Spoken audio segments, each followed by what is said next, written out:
Bonjour, vous écoutez l'épisode 70 de la saison 2 du podcast Revue et Corrigée. Cet épisode est tiré d'un billet du blog publié le 9 février 2021 et s'intitule « Je n'y comprends plus rien ». J'ai la tête qui éclate, je voudrais seulement dormir. Oui, je sais, j'ai déjà utilisé cette référence musicale lors d'un précédent épisode. Mais ça ne s'arrange pas en fait.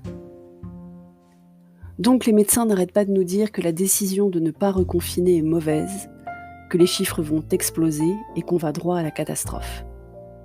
Sauf que ça n'arrive pas encore. Mais ils insistent pour nous prévenir qu'il sera trop tard quand on va s'en rendre compte, qu'il va y avoir, et je cite, du sang et des larmes, et autres joyeusetés anxiogènes dont ils maîtrisent des éléments de langage. On a de la chance. Notre système éducatif est tel que nos médecins ont de la culture littéraire. De quoi être fier de la France, assurément. Je pense que ça va arriver, attention. Ça a en effet l'air inexorable. Mais je me dis aussi que chaque jour de gagné est un jour de gagné. Ils disent que chaque jour de gagné aujourd'hui nous en coûtera 2 plus tard.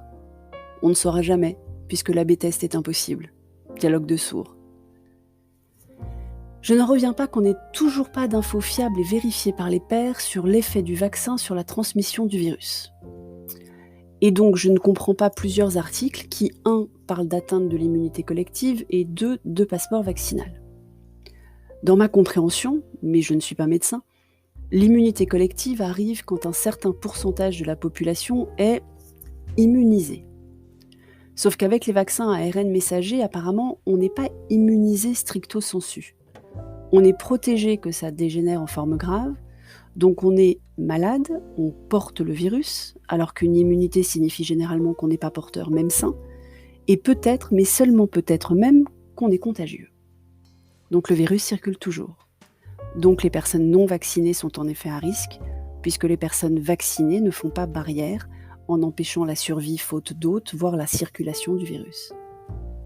Pire, si on est en effet contagieux, prouver qu'on est vacciné ne sert strictement à rien. On doit quand même porter un masque, respecter les gestes barrières et prouver par un test qu'on n'est pas porteur pour passer les frontières. Si j'ai mal compris quelque chose, ce qui est possible, j'aimerais bien qu'on m'explique. Pas qu'on continue de passer sous silence ces questionnements qui me paraissent juste normaux quand on a un niveau scientifique certes non nul, mais non médical. Ce nivellement par le bas et cette simplification extrême de la situation au sujet du vaccin m'énervent au plus haut point. D'abord parce que les journalistes ne posent pas les bonnes questions. On aurait pu espérer que les journalistes scientifiques, généralement médecins eux-mêmes pour les plus connus d'entre eux d'ailleurs, éclairent le débat public sur ces questions. Mais vu que la grande majorité a repris la blouse dans l'effort de guerre et on les en remercie, ils n'ont en face souvent que des journalistes qui ne savent pas ce qu'ils ne savent pas. C'est ballot. Ensuite, parce que j'ai en fait l'impression qu'on nous prend pour des veaux.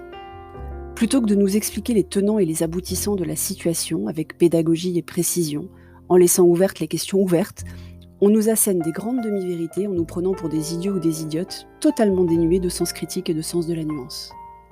La démagogie est en plus internationale. Puisqu'un vaccin, et là je mets des guillemets, existe, tous les pays du monde se précipitent pour vacciner et empêcher plus de morts, soit. Mais pour s'assurer que l'espoir existe, pour donner l'impression d'agir, ou tout simplement par pensée magique, au goût du pari, on nous fait croire que les jeux seront faits quand le nombre de vaccinés sera suffisant. Or, je ne vois rien dans les débats qui me l'affirment, puisque la cruciale question de la contagiosité quand on est vacciné n'a pas été tranchée. Et c'est pas tout.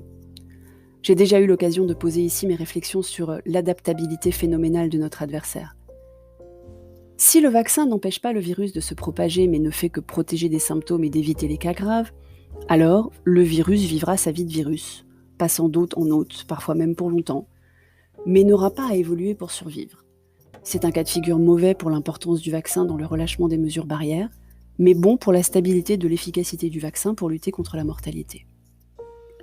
Si au contraire, le vaccin empêche en effet transmission et circulation du virus, alors celui-ci va faire ce qu'il a prouvé être capable de faire dans des temps records, muter à nouveau.